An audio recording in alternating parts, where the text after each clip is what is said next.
Dominican Risa. De un artista que canta y al final termina haciendo lo que canta. ¿Ustedes han escuchado de YNW Melly? El que canta. ¿Cómo que dice la canción? ¿Cómo es que empieza? I got murder on my mind. I got murder on my mind. Yellow tape around his body. O sea, él mató un tigre y hizo una canción diciendo de cómo él mató el pana. Y al final lo metí en preso. Por pariguayo. Porque si tú matas a una gente, ¿cómo tú haces una canción relatando todo cómo pasó paso por paso? Y eso lo usaron de prueba. Dijeron, es verdad, pero el caso da. Los números dan a que fue así que sucedió. Entre dos vías opuestas. Por un lado tenías este éxito masivo con millones de oyentes mensuales, giras por todo el país y un álbum debut que escaló hasta el número 5 del Billboard 200. Y por el otro estaba Parkway Gardens, conocido mundialmente como la O-Block, un lugar del que ya hablamos en el video de Chief Keef, que te lo dejaré aquí en la esquina por si lo quieres checar. O-Block llegó a ser considerado el barrio más peligroso de Chicago, una ciudad que ¿Qué barrio es ese? ¿Cómo se llama? O-Block. de por sí ya era de las más peligrosas de todo Estados Unidos. Ahí el éxito de King Von se medía de otra forma, con un conteo de cuerpos que, según la policía y sus rivales, lo implicaban directamente. Y King Von, a pesar de su gran éxito, nunca cortó lazos con ese lugar. Al contrario, lo usó como su fortaleza y el escenario principal de su leyenda, logrando el sueño de cualquier rapero de salir del barrio sin abandonarlo del todo. Sin embargo, su destino fue tan irónico que es hasta aterrador. Después de sobrevivir y dominar los años más violentos de la guerra de pandillas en Chicago, la bala que le quitó la vida no lo encontró en un callejón de la O-Block. Oh, shit, que lo mataron. O-Block, que se llama, ok. Pero el pana lo mataron, loco. El pana le dio un balazo.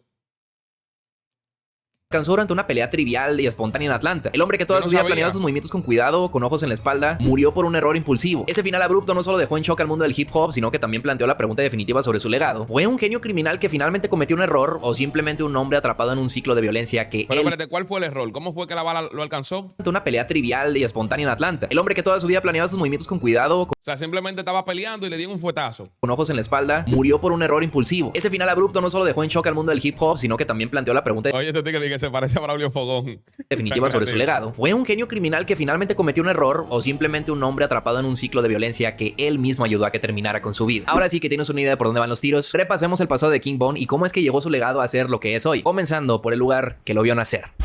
O-Block.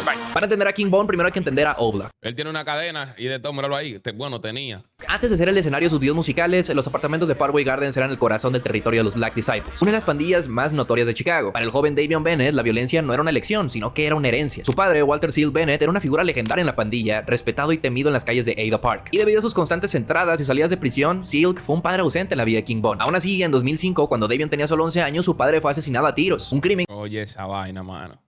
Él vio cómo terminó la vida de su papá y decidió el mismo camino. que a día de hoy no ha sido resuelto públicamente. Creció escuchando historias sobre la reputación de este Silk, que era un hombre que, según se contaba, se movía con una estricta lealtad y poder. Esas historias moldearon la identidad de King Von tanto como la dura realidad de su barrio. Su primer encuentro serio con la justicia fue a los 16 años, cuando fue enviado a un centro de detención juvenil por robo a mano en 2011. Aunque ya todos sabemos A los 16. ¿Ustedes han caído preso? ¿Alguien que está aquí en el chat ha estado preso? Mi primer encuentro en un destacamento fue por hacer un cerito con un carro. Oye eso, brother. que la vida criminal siempre fue parte de O-Block, el tipo de violencia que él conoció y en la que participaría más adelante fue mucho peor, siendo esta una guerra moderna alimentada por las redes sociales como nunca antes se había visto, y un deseo insaciable de venganza que redefiniría toda una época en Chicago. El conflicto que definió una generación en Chicago y el sonido del drill explotó en 2011 con el asesinato de Shondell Tuka Gregory, un miembro de la pandilla rival de los Gang Disciples, y meses después, O.D. Perry, un respetado miembro de los Black Disciples de la pandilla rival, fue asesinado. King Von era parte de los Black Disciples, así como Chief Keef y Lil Durk. La muerte de esos dos fue un punto de inflexión muy importante para el inicio de la guerra de pandillas en la ciudad. En honor de O.D. Perry, el complejo de apartamentos de Parkway Gardens fue rebautizado En esos apartamentos así, mano, hay pila de delincuencia, loco. Como una corrupción picante. Eso yo creo que eso es lo que le llaman los projects, lo que te da el gobierno. Tú cruzas por ahí y sin tu fumar te arrebata. por sus residentes como la O-Block, que a simple vista se puede percibir como solo un cambio de nombre, pero a día de hoy, sabiendo lo que ha pasado desde ese cambio de nombre, podemos decir que fue la declaración de una nueva era de violencia y el inicio de un ciclo interminable de venganza El que a hierro mata, a hierro muere. Bueno, eso dicen. que se convirtió en la temática principal del Chicago Drill. Artistas como Chief Keef, Lil Durk y más tarde el propio King Von comenzaron a documentar esta guerra en sus canciones, nombrando amigos caídos y enemigos asesinados, convirtiendo estas letras en crónicas de guerra. Y esta Eso es prácticamente lo que hace Laja, bro. Laja menciona enemigos caídos y de gente de su coro que... nueva dinámica fue amplificada No, enemigos asesinados y aliados caídos. de manera exponencial por las redes sociales, Oh, que se sí, convirtieron en un ok. campo de batalla digital. A menudo se publicaban burlas y amenazas entre ellos minutos después de tener un tiroteo, reclamando que ellos habían jalado el gatillo y luego provocando una respuesta inmediata, seguida de más burlas y así sucesivamente. En el video de Chief Keef, si todavía recuerdas, hablamos de la historia de Lil Jojo, un miembro de una pandilla rival que solamente quería matar a los Black Disciples, en pocas palabras, y que todo esto lo documentaba en sus redes sociales. Y como acabo de comentar, se burlaba, luego empezó a sacar canciones, sus compañeros mataban a otros y se burlaban de las muertes de ellos y de sus amigos, hasta que un día en una de sus publicaciones dijo la ubicación en la que estaba y perdió la vida. Y después de eso, el hueso dijo dónde estaba y le frenan y lo prendían. Chief Keef y sus amigos se burlaron en Twitter de la muerte de Lil Jojo y Chief Keef fue llevado a la cárcel por esto. Estas han sido solamente unas de las pocas consecuencias que Chief Keef, Lil Durk, King Von y todos los pandilleros de Chicago han tenido por culpa de estas peleas. Pero ellos pensaban que estaban en rol en GTA V. Dije, dime dónde tú estás que te voy a caer los plomos, el juidero. Pero en la vida es real. Emocionales de Twitter. Todo esto logró que la música y la violencia callejera se fusionaran. Las canciones glorificaban los asesinatos y eso llevaba a más violencia, que a su vez inspiraba a más canciones, siendo esto un círculo vicioso. O-Block se convirtió en el epicentro de esa nueva forma de guerra urbana, y King Von estaba a punto de convertirse en su soldado más destacado. Davion Bennett ya estaba inmerso en esta guerra de pandillas gracias a lo que sucedió en 2011. Ya se encontraba burlándose en Twitter de la muerte de Tuka Gregory y le gustaba flexear sobre su vida en las calles. Pero un día llegó ese momento que lo transformaría para siempre en un demonio. Suena dramático que lo haya dicho así, pero es que así lo dijo él en sus canciones. Y que por si fuera poco, ocurrió en su cumpleaños número 18. Esa noche King Von fue a una farmacia cerca con su amigo cercano White White, y afuera de esa tienda fue testigo de cómo lo acribillaron a balazos, sin oportunidad de poder hacer nada al respecto. Davion vio todo el ataque frente a sus ojos, impotente ante la repentina y brutal pérdida de uno de sus amigos más cercanos, y el trauma y la rabia de ese momento lo marcaron de por vida. Ya tú sabes, loco. Él se convirtió en un malvado por eso, porque le asesinaron a un amigo frente a él. Está flow la película de John Wick, pero con una vida humana. La muerte de White encendió en un deseo de venganza que se convirtió en el motor de sus acciones y en la base de su nueva identidad. A partir de ese momento, Davion Bennett dejó de ser un joven del barrio de Chicago y comenzó a forjar su personalidad como King Von. Y aquí es donde la cadena de asesinatos comienza. Entre 2012 y 2014, King Von se embarcó en una racha de violencia que él y sus asociados documentaban casi a tiempo real a través de tweets sarcásticos y amenazantes. El 13 de octubre de 2012, un rival de 17 años llamado Model fue asesinado a tiros. Apenas 17 minutos después del tiroteo, la cuenta de Twitter de King Von publicó un mensaje escalofriante. ¿Quién murió? Decía. Ya tú sabes, manito, qué bobo. Ellos hacían un tiroteo y después de que en Twitter burlándose de que quién murió preguntando. No, güey, mano, pues ellos creen que están en un juego, de verdad. Andaban duro de verdad esa gente. Ya en documentos policiales de muchos años después se confirmó que sí, King Von había sido el que había jalado el gatillo. Parece muy irónico el sistema judicial de Estados Unidos, porque tienes a gente en la cara literalmente diciéndote maté a alguien. No Claro, ¿verdad? A la clara te lo dicen y no hacen nada. importa que sean canciones, en redes sociales, te lo está diciendo en la cara. Hay videos de King Von diciendo a la policía, yo maté a un cabrón y no me han cachado. Es en serio, puedes buscarlo. Le dijo a la clara a la policía, maté dos y no han hecho nada. Creo que tiene mucho que ver el estatus, porque no vaya a ser Chief Keef, porque a este güey sí lo culparon de todo, que ni siquiera mató a Lil Jojo y ya lo mandaron hasta las noticias que este güey había matado a un cabrón, porque ya era famoso y no lo querían ahí. Pero bueno, volviendo al tema. Menos de un mes después, el 8 de noviembre, otro rival, Rodney Bostrel Stewart, fue atraído a una emboscada lejos de su territorio y recibió un disparo en la nuca. Y mientras Bostrel agonizaba en el hospital, T-Roy, socio de King Von, tuiteó, "No, Trail, mantente vivo". Todos estos mensajes públicos tenían un doble propósito. Servían para... Ay, mi madre, brother. Oye, ¿cómo que andan esos tigres? ¿O cómo andaban? Le dan un pepazo a uno y se curan de que no te mueras, no. De que no, mantente vivo, sobrevive, aguanta. Para adueñarse del crimen ante la comunidad y al mismo tiempo servía para intimidar a sus enemigos. La reputación de King Von se construía a base de tweet por bala, creando un historial digital tan sangriento como el real. El desafío de King Von a la ley alcanzó su punto máximo con 2 casos de asesinato en 2014, donde demostró una habilidad casi sobrenatural para evadir la justicia. El primero fue contra Gakira K.A. Barnes, una presunta sicaria de una pandilla rival a quien se le atribuían varios homicidios, entre ellos una colaboración en el asesinato de O.D. Perry, que fue el iniciador de esta guerra, por lo que King Von estaba obsesionado con encontrarla. La obsesión de King Von con ella quedó registrada en Twitter, con interacciones que iban desde el coqueteo hasta las amenazas. Esta es una de las historias de King Von más peculiares de todo su historial criminal, porque si damos una chequeada a su Twitter, podemos ver una historia tipo Romeo y Julieta adoptada a las calles de Chicago. Literalmente, es que es hasta cómico. Von le decía, oye, me gusta cómo dices eso, suena sexy. Hay que vernos, hay que planear una cita. Y la otra decía, no, pues si vas a hacer eso para matarme. Y luego King Von le decía, no, es en serio, tú no te preocupes, mi amor. Y le hablaba bonito y todo. Suena que... Pero era un malo, oye. Como uno a veces que agarra y llama al contrincante. Espérate, que esto va para YouTube. Ahorita dicen que yo estoy hablando de eso en la vida real. Uno toma obviamente la referencia de GTA V porque eso es lo más parecido a un juego.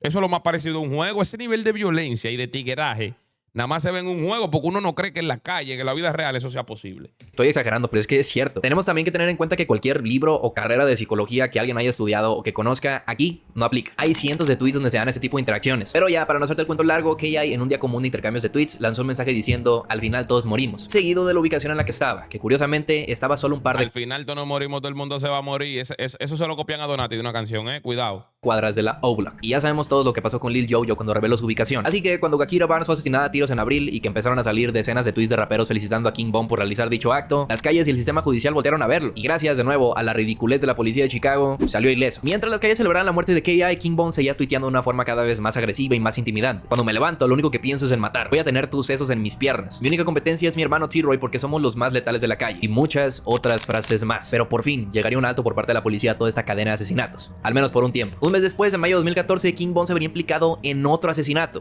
Hasta ahora, ¿cuántas víctimas lleva? Bueno, esas son las que se saben. Sabrá Dios cuántas tendrá sin que se sepan. Pero a la clara, ¿cuántas víctimas van ahí? 4, 5, como 10, no, van como 5. Vamos a seguir viendo. Socio Big Mike vieron a unos rivales en una fiesta, se fueron de ahí para armarse y regresaron a la misma fiesta. King Von Hay agua por ahí. Robertico, prospecto de los Astros de Houston. comenzó a disparar mientras perseguía sus objetivos y les gritaba ¿por qué corren? Y en medio del tiroteo, una bala alcanzó a Malcolm Stockey, un estudiante universitario de 19 años sin ninguna afiliación a las pandillas. King Von, después de años recolectando cuerpos, fue por fin arrestado y acusado de asesinato de un inocente en todo este caos. Y así, después de un par de meses de investigación por parte de la policía, King Von pasaría alrededor de 3 años y medio en la cárcel hasta ser liberado por falta de evidencias. Y a pesar de que King Von entró a un lugar donde todos pensamos que es para reflexionar sobre tus actos, sus compañeros de celda dicen todo lo contrario. Existe una famosa entrevista a Tay600 donde menciona distintas anécdotas de su vida en la cárcel junto a King Von. Pero Es una pregunta que yo siempre me he hecho. Las personas cuando caen presos, ¿salen reflexionando? ¿Salen con otra mentalidad? ¿O será que el sistema judicial, la cárcel, tan mal diseñada, tan mal protegida, que ahí adentro se incrementa la violencia y esos tigres salen más sangrientos? Salen peor. En muchos casos sí, porque es que ahí dentro se vive el tigueraje de verdad. Y el que no es tigre y no es agresivo, no es asesino, no es violento, lo cogen de relajo, entonces salen peor.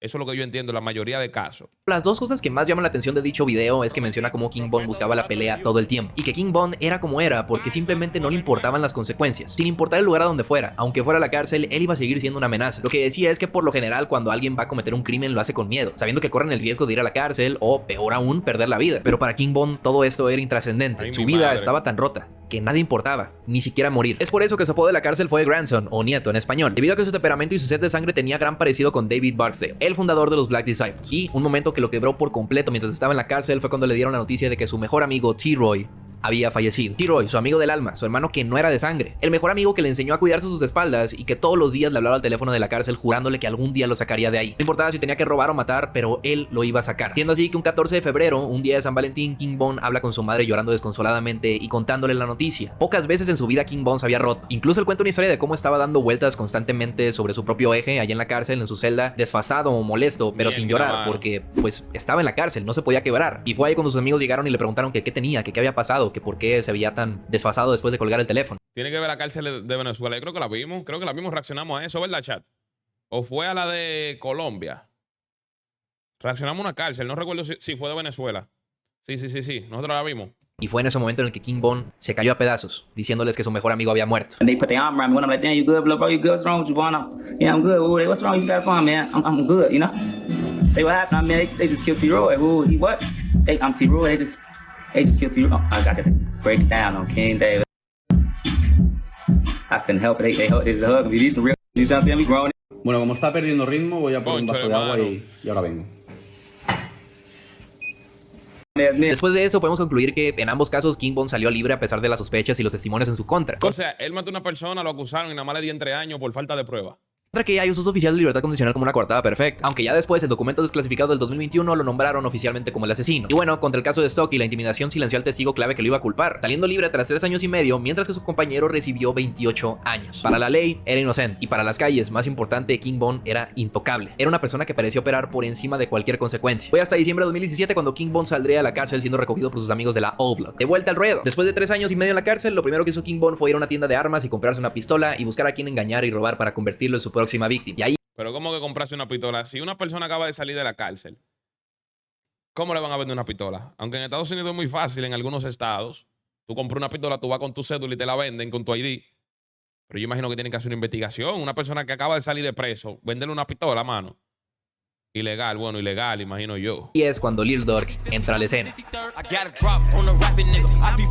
Hemos mencionado a Lil Durk en varias ocasiones, especialmente en el video de Chief Keef, un hombre que ha utilizado su música para acentuar la guerra de pandillas entre los Black Disciples y los Gang Disciples, y que, bajita la mano, ha sido uno de los raperos más exitosos de la historia de Chicago. Bueno, Lil Durk siempre fue un gran amigo cercano de King Von, lo veía como su hermano pequeño, incluso varias veces en redes sociales pedía por él para que lo liberaran cuando estaba en la cárcel, y celebró en Twitter cuando por fin salió de su sentencia. Pero King Von, en un principio, pensaba ganarse la confianza de Lil Durk para robarle $100,000 por la espalda. Es algo que él contó y sabiendo bien lo loco que estaba, tiene sentido. Pero bueno, al final no pasó, porque Lil Durk en ese entonces, 2018 por ahí, estaba en unos años más prolíficos, por lo que decidió tomar bajo sus alas y ser el mentor de dos pandilleros que conocía, teniendo como nombres raperos THF Beisu y King Von. Gracias a la vida tan sangrienta que llevaron, Lil Durk sabía que estaba ante una mina de oro. No solamente tenía dos amigos cercanos que eran feroces y auténticos, sino que tenían las historias más crudas que se podían contar en el mundo, dándonos así el nacimiento del rapero gangster más realista de la historia del hip hop, lanzando así su primera canción, Beat That Body, que como su nombre lo dice, se cuenta la historia de vencer sus cargos de asesinato mientras confiesan que sí realizaron dicho homicidio, dando inicio a la carrera musical no planeada de King Von y lanzando proyectos y canciones que movieron todas las calles. Cuando King Von empezó a rapear, O sea que lo que estaban contando, él todavía no cantaba. Todo lo que no contaron hace poco. Yo pensé que ya él cantaba.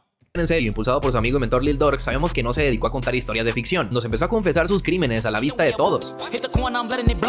Doy vuelta a la esquina y disparo. Probablemente atrape un cuerpo antes que un resfriado. Before I catch a cold, can't put no more guns in my videos. ATF, I know they ain't prop. Now I know you mad, cause I smoked your man. Left him on the curb. Tuvo la dicha de convertir sus experiencias de las calles en un catálogo musical. Sus canciones no eran una fantasía de gángster como muchos que conocemos, sino que era un reflejo directo y sin filtros de su realidad. Canciones como la saga Crazy Story o War Widows no eran relatos imaginarios, eran testimonios detallados de emboscadas, tiroteos, asesinatos y, en resumidas cuentas, la mentalidad depredadora de las calles. En Crazy Story narra un atraco que sale mal, describiendo con precisión cinematográfica cómo usa una mujer como cebo y cómo el plan se tuerce. La seteadora, mi hermano, la famosa seteadora. La autenticidad de sus letras era su principal atractivo y, al mismo tiempo, su coartada. En una entrevista, King Von admitió sin reparos que su creciente carrera musical era su mejor defensa. ¿Cómo podía la policía acusarlo de estar en una esquina cometiendo crímenes y los registros mostraban que estaba de gira o grabando en un estudio en otro estado? Su música terminó siendo la tapadera perfecta. Ni siquiera importaba si la confesión era descaradamente directa, como en su canción Grandson for President, donde rapea: honestamente quiero que este video sea más enfocado en el historial criminal de King Von, pero al menos me tengo que tener un poquito a hablar de su música porque es muy bueno. O sea, él agarraba y cometía crímenes y armaba una coartada de que no, ese día yo estaba en un estudio grabando.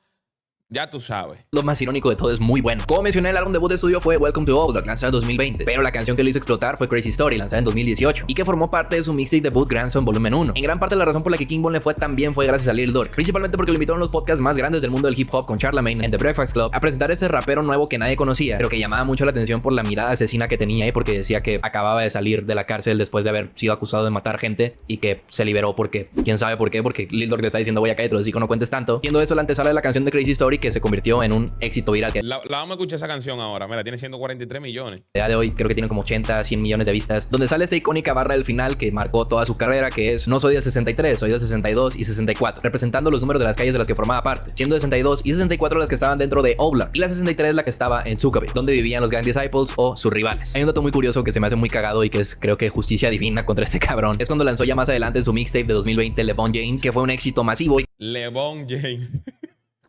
que fue su éxito más grande hasta el momento antes del álbum debut, teniendo una canción que dio lugar a otro asesinato, pero de eso hablaremos más adelante. Pues King Von seguía con ese mensaje de que se joda la 63, incluso hasta sacó merch del número 63 tachado o con el número con el nombre de la calle y el número. El güey estaba obsesionado con mandar a la mierda el número 63 y que si eras de ahí te mataba. Incluso en la portada tiene el número 64 en su espalda. Pues adivina en qué número debutó del top 100 del Billboard. Dentro de los 100 números que podía haber, debutó en el 63, güey.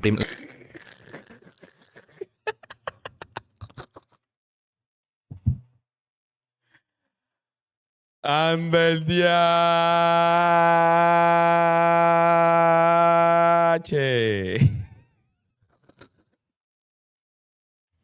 A eso se le llama tasalao.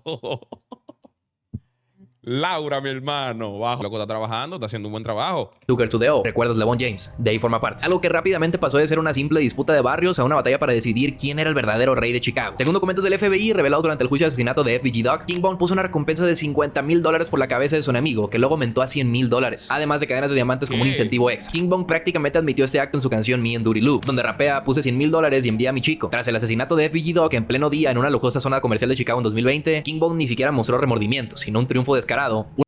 What? O sea, literalmente él lo mandó a quebrar. Él lo mandó a quebrar. Y cuando murió puso de que una cabra en Twitter. Bro.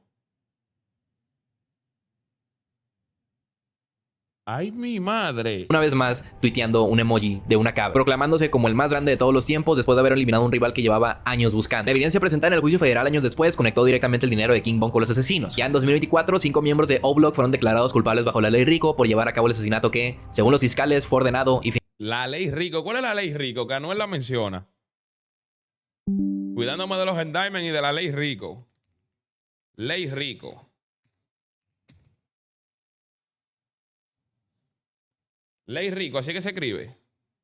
Es una herramienta federal clave para combatir el crimen organizado y la corrupción, permitiendo procesar a líderes de organizaciones criminales sin necesidad de que ejecuten crímenes directamente. Exige demostrar un patrón de al menos 2 delitos predicados en 10 años, como extorsión, soborno o lavado de dinero. Ok. Eso es para que, por ejemplo, si tú, aunque no hayas cometido ningún crimen, si tú eres la directiva, la cabeza, el autor intelectual detrás de par de bobos, a ti te pueden procesar sin ser culpable, te pueden bregar. Dominican Risa.